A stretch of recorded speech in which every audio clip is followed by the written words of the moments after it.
Welcome to day 16. We're back on track with John 8:31 through 59. Here, Jesus opens this passage by talking to a group of Jews that we're told have believed in him already. Now, there's a little bit of misunderstanding that's going on here. This whole passage, like so many that have come before, really points to the fact that those who claim to understand and claim to believe in Jesus have actually missed the point. And here Jesus goes on to make a statement that offends them. So where we start this passage out with a group of people who we're told believe in Jesus, it ends with them picking up rocks and wanting to kill him.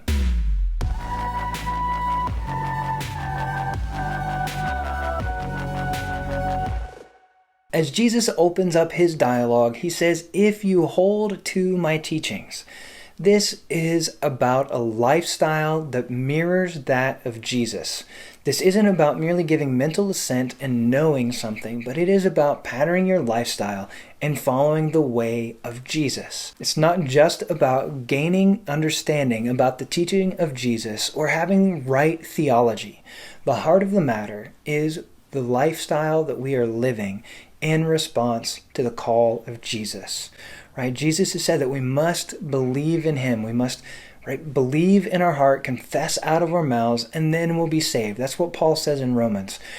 And the call is beyond that. Jesus is calling us not only to give verbal assent and for it to ring true in our heart, but for our lives to demonstrate the truth of that proclamation. And so here, as Jesus is talking to people who believe in him, he's saying, if truly you are my disciples, then you will keep my commandments. We see this a number of times as we move from here through the end of the Gospel of John. Jesus is calling people to live a life that is patterned after his. If you know the truth, then the truth will set you free. This calls for us to know the truth on a deeper level than cognitive grasping. In the ancient world, there are really two different views on how you can know something. One is the Greek model that says if you can grasp the understanding of the concept, then you know it. But the Hebraic model really takes on the essence of apprenticeship. Funny story. When I was in college, I traveled to Israel, and my Hebrew was pretty basic. And so during the first day that we're there in the country, I went with my friend Daniel, and we were trying to find the place to stay, and we only had the name of the contact pastor at the church where we were going to spend the night. And so what I did was I used the best of my biblical Hebrew to put together a phrase saying, "Do you know Pastor John?" As I was going around the street saying, "Hey, do you know Pastor John?" there was one woman walking with a small child, and she took her daughter and walked across to the other side of the street to get away from us. And I thought, boy, that's really odd. No, I've used the right verb tenses. I've put the words in the right order. I've said the right thing. A few weeks goes by, and I'm sitting in a Hebrew class, and we learn there are two Hebrew words for know. One that means mental assent. I didn't know it from biblical Hebrew. The word that I knew from biblical Hebrew was Adam knew Eve, and they had a baby. Oh my goodness, now I know why the woman took her kid and walked across the street. Did you know Pastor John? Excuse me, ma'am, with your small child, do you know Pastor John? Yeah, that's a little bit embarrassing. There is an experiential element to the knowledge that we are asked to have of Jesus, of his lifestyle, and of God himself. That to know God is not mental assent, but it is intimate experiential knowledge of who God is and the way God works, and that has impacted our lives in such a way that we live differently. As we move on, there's this statement made by these Jews who believe in Jesus that they are children of Abraham and they have never been slaves. Well, currently, actually, you are under Roman occupation right now. And you have a king, but he's really a puppet to the Roman rulers. What was it that Judas Maccabee did that is so celebrated at Hanukkah? Why does it matter that there was a Jewish king under the Maccabees? Why, back a little bit farther, do we know about the Jews being brought out of captivity in Babylon back into the nation of Israel? Why would they need to come back from captivity if they weren't captives in the first place. And let's not forget the whole story of the Exodus, where they spent 400 years as slaves. Now, I don't think these Jewish believers had forgotten that. They're claiming an internal freedom. And Jesus quickly points out that, look, no, ultimately, you are still bound by sin. If the Son sets you free, you are free indeed. This is an offer that Jesus is still making.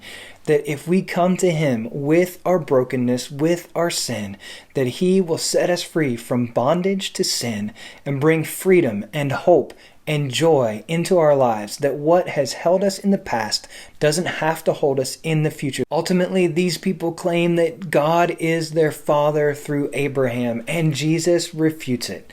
He says, look, if you knew Abraham, you would rejoice that I have come, and that if Abraham is your father, then you would recognize my Father, who is God. He is claiming God as his father. This has gotten them upset since he made the claim in chapter 5, and it was unrecognized when he made it in chapter 2. But from chapter 5 on, the Jews have been trying to kill Jesus because of this claim.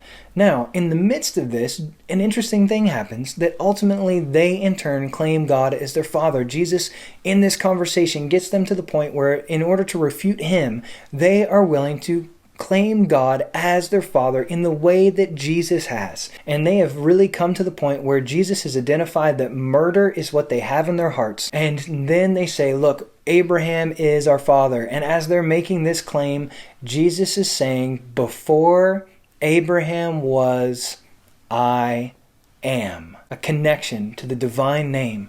Jesus is claiming to be God.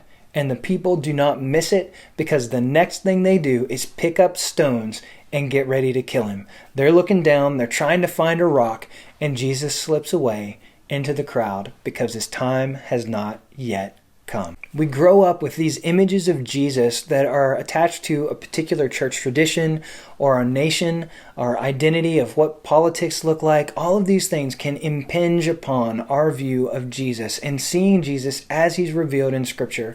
And so I want to encourage you to allow those things to fall aside, to seek to encounter the Jesus that is revealed in Scripture, the one who sets us free and continues to confront our own misunderstandings of who he is.